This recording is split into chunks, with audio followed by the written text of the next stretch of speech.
Oi pessoal, eu sou a professora Luciane Quinal, professora de História da Escola Evolução. Esse vídeo é do 7º ano e é um vídeo de revisão dos conteúdos de História. Então vamos lá! Então nós vamos começar falando sobre as grandes navegações. Vamos pegar a apostila lá na página 278, tá? Então assim pessoal, a centralização do poder nas mãos do rei, a localização geográfica de Portugal e também da Espanha, além do conhecimento sobre navegação que os ibéricos aprenderam com os muçulmanos, foram fatores fundamentais para que os portugueses e os espanhóis começassem a fazer as longas viagens marítimas a partir do século XV. Então, assim, essas explorações marítimas dos europeus durante os séculos XV e XVI são chamadas de grandes navegações, tá? Elas tinham a finalidade de encontrar riquezas e novas rotas comerciais. Então, entre as riquezas estavam os metais preciosos, que vocês lembram lá, que eram o ouro e também a prata. E também as especiarias que eu coloquei aqui para nós relembrarmos, ó. O cravo, a canela, gengibre, pimenta do reino, noz moscada, cominho, entre outros, tá? Então, assim, no caso das especiarias, era preciso buscar, alternativas para chegar ao Oriente. Apesar de todos os perigos, as viagens marítimas seriam uma opção mais rápida e lucrativa. Então, foi por meio das grandes navegações, que os europeus colocaram também em contato com povos de diferentes regiões do planeta, tá? Eu coloquei aqui um fato importante, que é Portugal, que foi o país pioneiro na expansão marítima. Então, vamos relembrar como isso aconteceu. Então, após conquistar a cidade de Ceuta, os portugueses eles começaram a explorar as regiões costeiras do norte da África. Então, em 1419, eles chegaram à Ilha da Madeira. E em 1439, eles chegaram às Ilhas dos Açores. Então, assim, a partir do século XV, os portugueses eles ampliaram sua experiência marítima, e cada vez mais próximo de encontrar um caminho para as Índias, contornando assim o continente africano. Agora nós vamos falar um pouquinho sobre o Tratado de Tordesilhas. Vamos para a apostila lá na página 280.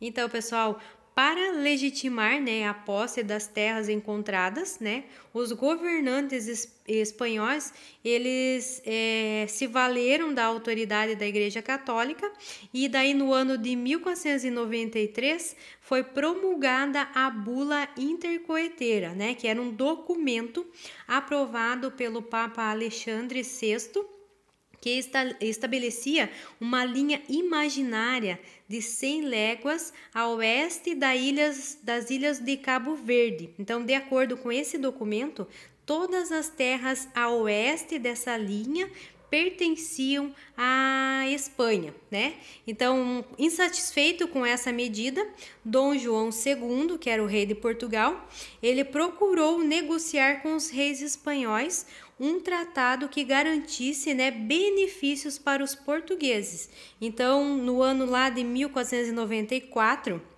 foi assinado assim o Tratado de Tordesilhas, que estabelecia uma linha imaginária de 370 léguas a oeste das ilhas de Cabo Verde. Então, de acordo com esse documento, as terras a leste dessa linha eram de posse de Portugal e as terras a oeste seriam de posse da Espanha, como eu coloquei aqui no mapa, pessoal, ó. Então, essa região pertencia a Portugal e o lado de cá pertencia à Espanha, tá? Vamos agora falar sobre o desenvolvimento das técnicas de navegação, lá na apostila, na página 284. Então, assim, pessoal, As grandes navegações elas só foram possíveis, né, por causa do desenvolvimento dos meios de transporte marítimo e também de diversos instrumentos utilizados para a navegação. Então, assim, o aperfeiçoamento de técnicas de construção naval tornou possível a construção de embarcações ágeis e mais seguras. Então, a gente vai ver agora outros importantes avanços que contribuíram para a exploração dos oceanos. Então, o primeiro é a bússola. A bússola, ela era composta, então, por uma agulha magnetizada que sempre apontava para o norte. Então, ela era utilizada, né, ela auxiliava os navegadores, né, a saberem em que direção eles iriam navegar. O próximo é o astrolábio, que ele era um instrumento usado para medir a posição dos astros a fim de identificar a localização das embarcações. Então, dessa maneira, definir as rotas de viagem. Tá aqui. E também nós temos o mapa, pessoal. Então, o avanço na elaboração dos mapas também foi importante para as navegações. Então, ao longo dos anos, os mapas passaram a ser cada vez mais precisos, né? Com informações atualizadas conforme os novos territórios que eram explorados, que eram encontrados. Então, o mapa ele é um recurso de representação gráfica em escala reduzida das superfícies a serem exploradas pelos navegadores. Aqui o mapa. Agora nós vamos lá para a apostila, lá na página 294. Vamos falar sobre as religiões africanas. Então, assim, pessoal, as principais religiões praticadas na África eram as religiões tradicionais africanas, né? O cristianismo e o islamismo. Então, o cristianismo, né? Após ele ser introduzido no Egito durante o século I, ele espalhou-se por diferentes regiões da África, conquistando grande quantidade de adeptos, né? Porém, com o passar do tempo, ele perdeu espaço para o islamismo, tá? O islamismo, daí, ele teve início no continente africano a partir do século VII, né? Quando a região norte ela foi invadida pelos povos árabes. Então, ao longo dos anos, essa religião ela foi difundida por outras regiões e ela se tornou uma das maiores religiões da África, tá? Vamos lá para a página 297. Vamos falar sobre o Império Mali. Então, o Império Mali, ele foi formado no século XIII, né, após a conquista de grande parte do reino de Gana, e o soberano desse império, ele era chamado de Mansa, né? Esse soberano, ele comandava as campanhas militares, né? Os rituais religiosos e as operações econômicas, como a cobrança de impostos e as trocas comerciais, tá? Vamos falar agora sobre o Reino do Congo e o Zimbo, lá na apostila, página 304. Então, pessoal, o Reino do Congo, ele possuía uma grande riqueza, né? E entre as suas principais atividades econômicas estava a agricultura, né? Ou seja, a produção de alimento. Também existia a produção de ferro, a exploração de sal, a confecção de tecidos e também o artesanato. Então, assim, era, né, um reino muito rico e também com uma grande atividade comercial, tá? Então, o comércio tinha grande destaque e existiam também várias rotas que interligavam as províncias do reino com outras regiões da África. Então, diversos produtos, né, eram comercializados, como tecidos, metais, sal, marfim, entre outros. Então, para facilitar essas trocas comerciais, os habitantes do Reino do Congo, eles usavam uma espécie de moeda chamada de zimbo, tá? Esse zimbo, ele era uma pequena concha ou um búzio que ele era encontrado no litoral de algumas regiões africanas, tá? Então nós temos aqui, ó, a imagem do zimbo, que era usado nas trocas comerciais como moeda. Agora nós vamos falar sobre os povos pré-colombianos, pessoal, lá na página 321, né?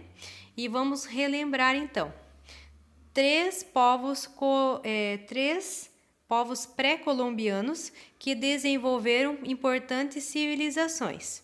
Então, esse termo aqui, pré-colombiano, a gente vai relembrar. Pré-colombiano porque é anterior, né, à chegada de Cristóvão Colombo à América, tá? Por isso que a gente fala assim, pré-colombiano, porque esses povos já existiam nessas regiões mesmo antes da chegada dos europeus à América, tá? Então nós vamos ver o primeiro, os povos maias, né? Então eles se organizavam em cidades independentes e desenvolveram um complexo sistema numérico e também de escrita.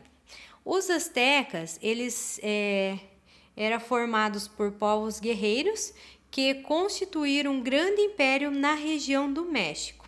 E os incas, né, que ocupavam a região onde hoje é o Peru, e uma das principais cidades chama-se Machu Picchu, tá? Os maias, pessoal, então os maias eles tinham grande conhecimentos científicos em diferentes áreas, né? Como a matemática, a geometria, a astronomia e também a engenharia.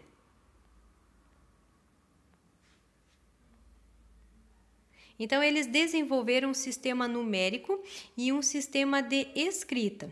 Também eles criaram 2 calendários, né? Um era relacionado à vida religiosa e o outro à vida agrícola. Tá? Os astecas, então os astecas desenvolveram uma técnica de cultivo por causa da falta de terras cultiváveis na cidade de Tenochtitlán, tá? Essa técnica era uma técnica chamada de chinampas, tá? Então eles construíram as chinampas, que eram ilhas artificiais, tá? Essas ilhas artificiais, elas eram construídas com junco e também com terra, né? E elas possibilitavam a agricultura em regiões pantanosas, tá, pessoal? Então isso está lá na página 314 da apostila. Agora nós vamos falar sobre os incas. Então, lá na apostila, na página 318 e 319. Então, uma das mais bem preservadas cidades incas é a Machu Picchu, né? Ela está localizada a cerca de 2.400 metros de altitude na cordilheira de Vilcabamba. E a cidade ela foi construída no século XV e era dividida em área urbana e área rural. Então, as suas construções eram fortes, né? Foram feitas em rochas e resistiram à ação do tempo, tá? Essas construções eram feitas de modo a melhorar também e aproveitar os recursos naturais da região. Pessoal, nós vamos agora para as atividades. Então, lá na apostila, nós vamos fazer a página 320 e 321. Pessoal, então vamos para as atividades. Então, lá na apostila, na página 320, lá na atividade 1, diz assim: observe a imagem abaixo e responda as questões. Então, aqui na imagem tem uma legenda onde diz assim, ó: contador à direita dando informações a um homem da nobreza inca, ilustração do século XVI. Então, a questão A diz assim, ó: faça uma descrição da imagem. Então, como a legenda ali está falando, então é uma imagem que representa, né, 2 homens, né, e um deles é da nobreza inca e o outro é um contador, tá? Na questão B, diz assim: qual é o nome do instrumento que o contador está segurando? Para que serve esse instrumento? Então, o nome desse instrumento é o quipo, né, que era usado para fazer comércio e para fazer a contagem, né, do que era comprado, vendido, né, para comercializar.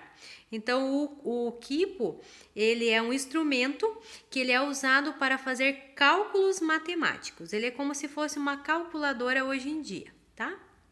Questão 2. Então, as frases a seguir tratam de Machu Picchu. E uma delas está incorreta. Marque X na frase incorreta e depois faça a correção. Então, nós temos aqui as questões, né? 1, 2, 3 e 4 frases, e só uma delas está incorreta, tá? E vocês vão fazer então a correção ali abaixo, tá? Vamos para a página 321. Pessoal, na página 321, nós temos os termos aqui: Mesoamérica, civilização azteca e civilização inca. E civilização maia. Então, vocês vão preencher aqui as frases com as palavras que estão nos quadros, tá? Então, eu vou ler a primeira, ó. Daí, espaço, é uma região da América que abrange territórios hoje pertencentes ao sul do México e a parte da América Central, tá? A segunda, espaço se organiza em cidades independentes e desenvolveu complexos sistemas numérico e de escrita. Próxima. Espaço era formada por povos guerreiros que constituíram um grande império na região do México. E a última, espaço ocupava a região onde hoje é o Peru e uma de suas principais cidades chama-se Machu Picchu. Tá, pessoal? Então é isso. Vamos agora ver as páginas que vocês vão estudar. Ó, então eu coloquei aqui para estudar na apostila, tá? Somente na apostila de história. Então vocês vão estudar página 278, 280, 284, 294, 297, 304, 321, 312, 314, 318 e 319. Tá bom, pessoal? Então, bons estudos e até mais!